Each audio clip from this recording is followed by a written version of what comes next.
Hello, everybody, and welcome to the third edition of the Masterclass in Battering Intervention. Every now and again, we like to highlight one person who is just leading the way, is innovative, who has made a difference in the world of domestic violence and battering intervention. And today, Dorothy is joining us, and we have our good friend, Michelle McCormick, who is the executive director of the Kansas Coalition Against Sexual and Domestic Violence. Michelle has been in the field since the age of 19, and we were fortunate enough to meet her when we came to Topeka. Dorothy came to work for the Attorney General's office, and I was working for the YWCA, Center for Safety and Empowerment, to running their battering intervention program. And as you will see, Michelle was excited to get out, be relieved from those responsibilities at the moment. But this is a three-part series. First we'll talk about her transformational event, working in battering intervention. The second piece, we'll be talking about the use of battering motive and developing battering intervention programs across the state. And then the third part, we'll be talking about her experience working as the executive director of the Kansas Coalition Against Sexual and Domestic Violence and the visions that she has for the future and the relationships between battering intervention programs and victim services. So ladies and gentlemen, here we start in with our conversation with Michelle McCormick. I feel like our good friend Eileen was like, we need somebody with some credentials.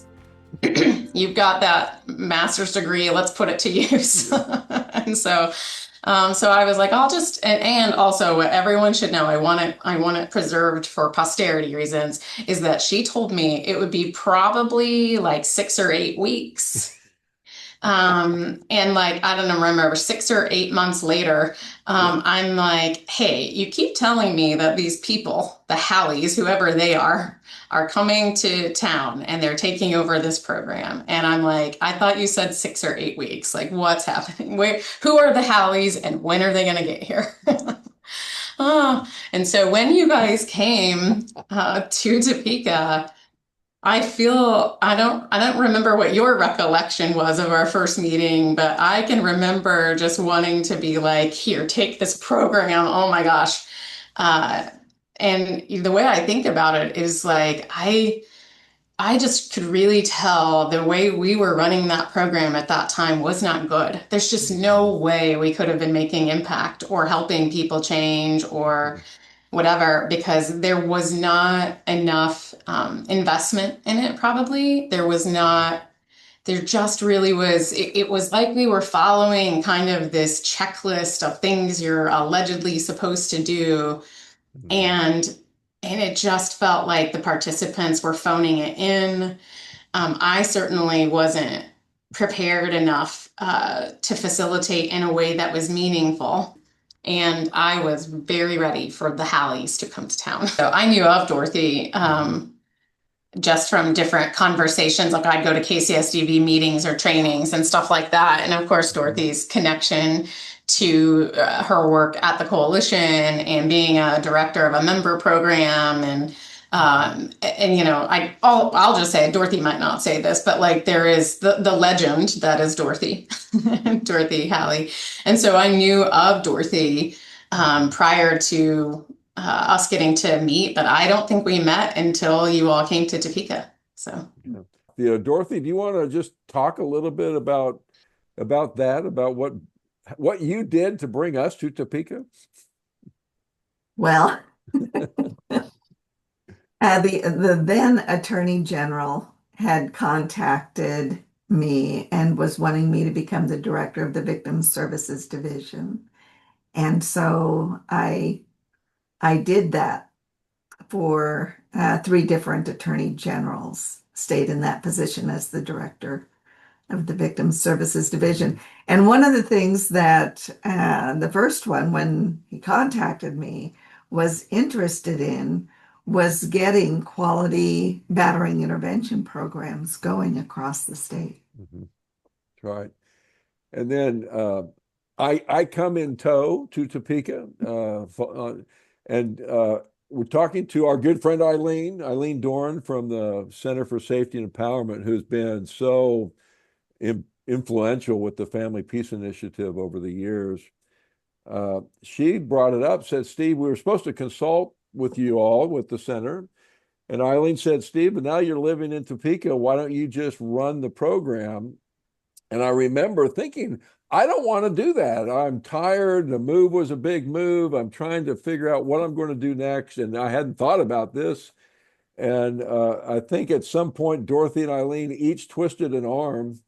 And I conceded and said, okay, I'll try it for a little bit. Yeah, and I can remember then. So then, I mean, at the time, it was you were running it kind of as a YW program or affiliated program, and so you would come to staff meetings, and we would engage with you.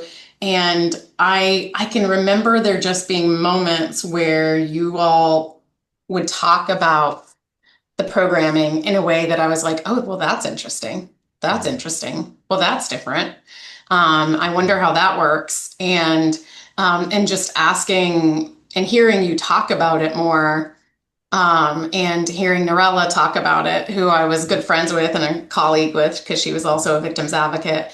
And I just remember thinking that's different than some of the curriculum I had read, the materials I had read, the books I was really trying to study, the other programs I was looking into.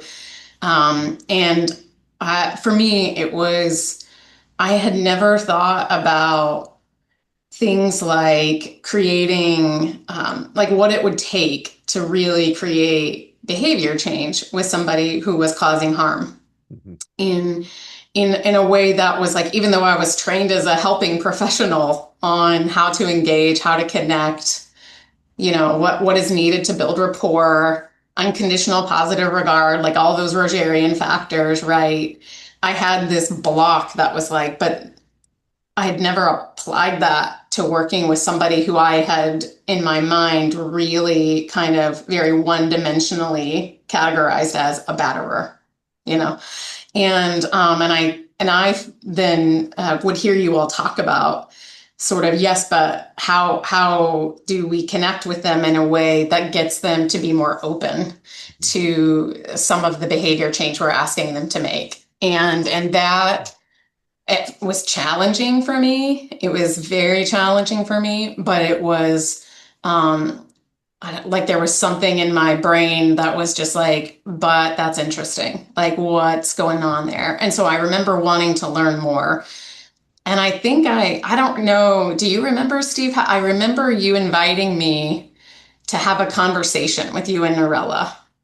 But I don't know what made you think like we should try to re-engage Michelle in facilitating or possibly facilitating. Do you? Well, I can tell you generally, I can tell you that Dorothy and I have believed forever that victim advocates make the best facilitators.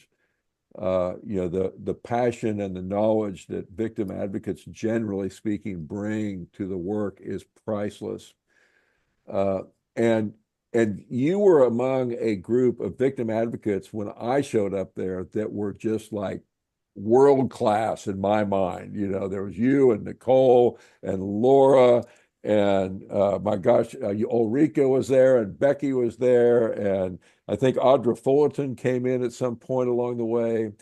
And, I was just watching you all do the amazing work that you do. And I just thought, boy, if I could get some of that in the group room, that would be amazing.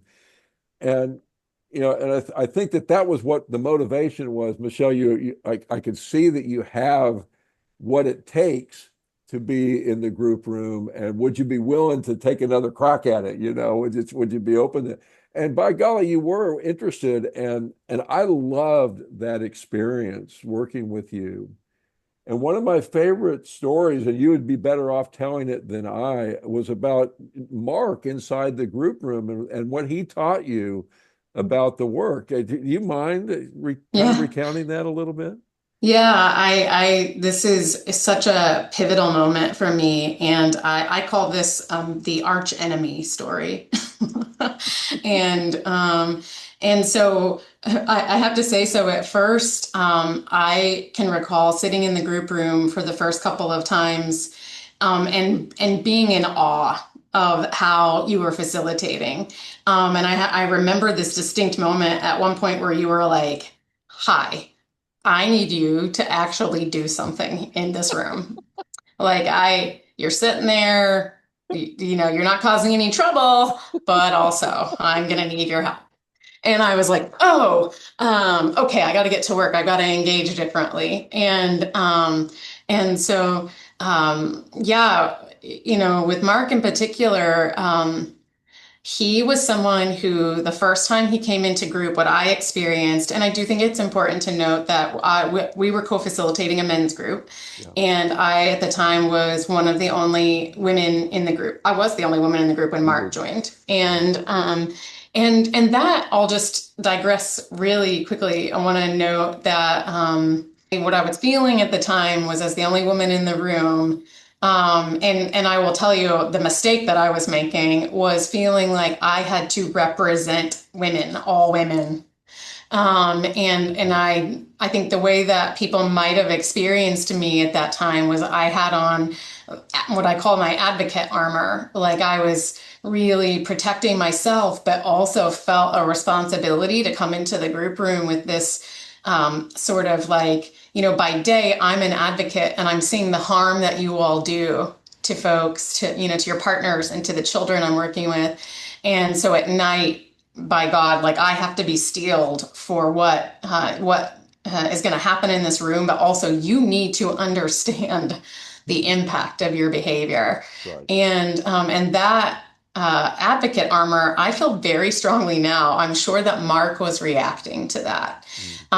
Although what I'll say is, the very first time, what I recall anyway, as he walked into the room, he looked around the room and he looked at me and he went, "Ugh, what is she doing here?" And I was like, what?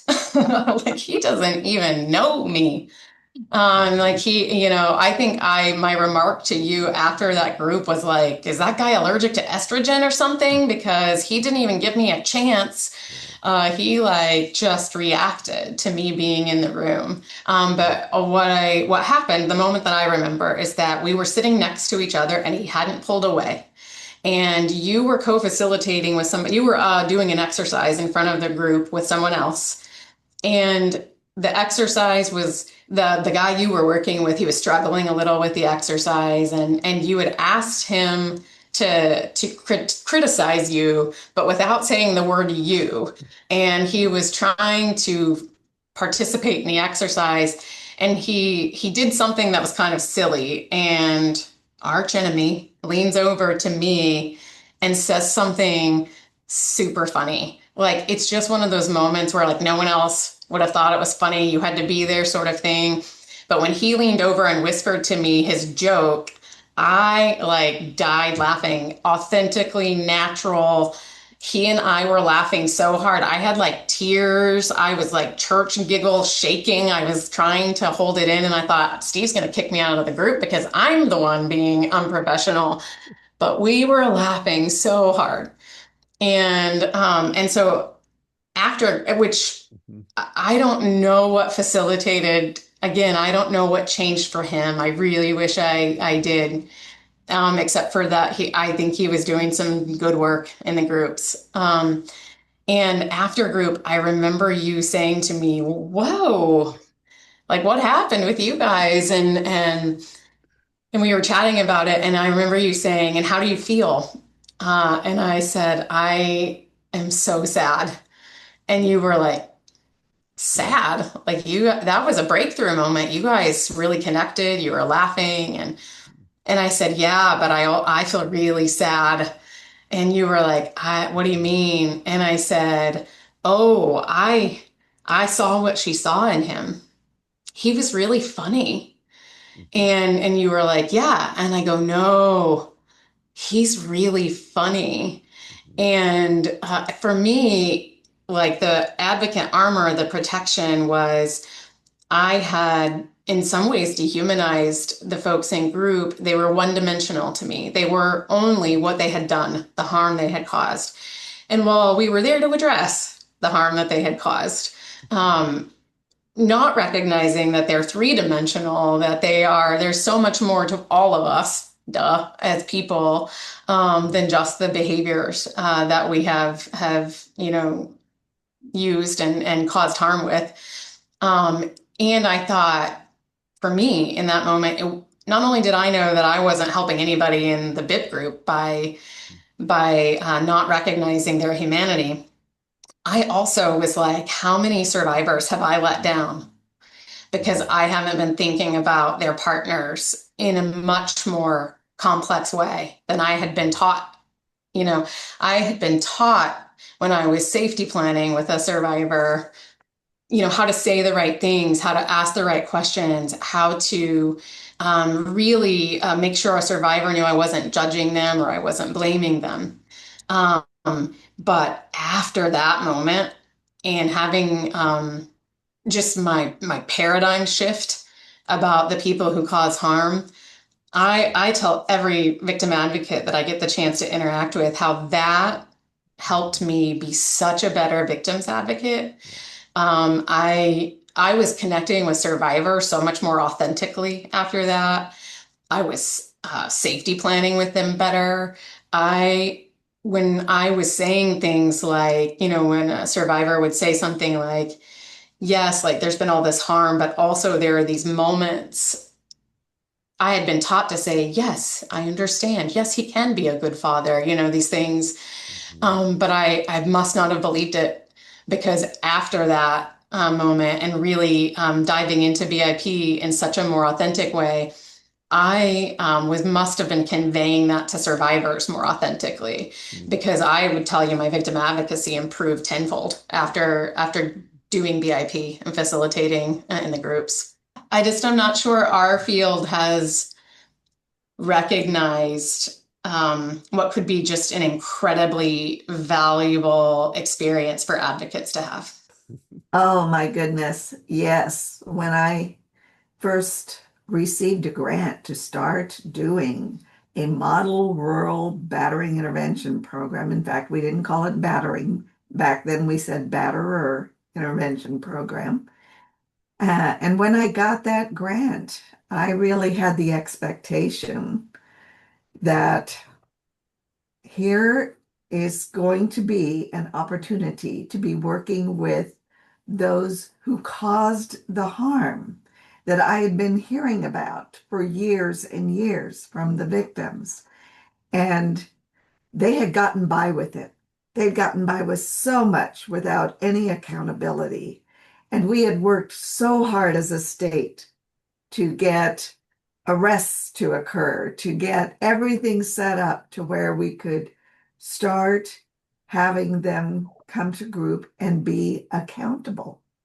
And so accountable seemed at that point to be the fix. It wasn't about relationship building. And it took me a while to realize that, oh, I was getting people in the group, getting the participants to say what I wanted them to say. But I had no real confidence that when they walked out of that group and they weren't answering to Dorothy, that they had made and integrated the change. And so yes, I can remember that. And as we were doing that work and getting some of that to occur in the group rooms, one of your predecessors, Michelle, came down and was I think I was the president of the Kansas Coalition at the time, and she came down uh, to my group, and I said, I just want you to sit through, because what the way she was describing it was not the way we were experiencing it. She sat through a group and she said afterwards that that was an epiphany moment. Because, and I think that's so unfortunate, because as we've been talking about, advocates have so much that they bring to the table to battering intervention. You can often get people to conform for a little while to behaviors by making them fear you or using sort of shaming tactics. I think you understood that rather early on. And I can remember Steve coming home in the evening and talking about how great group was going and how much you were participating and how much you were bringing to the table. Hmm. And that is that when, like, out of the blue, I get an email from Dorothy Halley, like, "Hey, Michelle, Steve tells me some good things about how group is going. Do you know I have a position open in the Attorney General's office working on VIP?" Yep, that was the first time that you created a rift in my marriage with Dorothy. We had several intense conversations about her hiring practices. Thanks for watching part one of the Michelle McCormick Masterclass in Battering Interventions.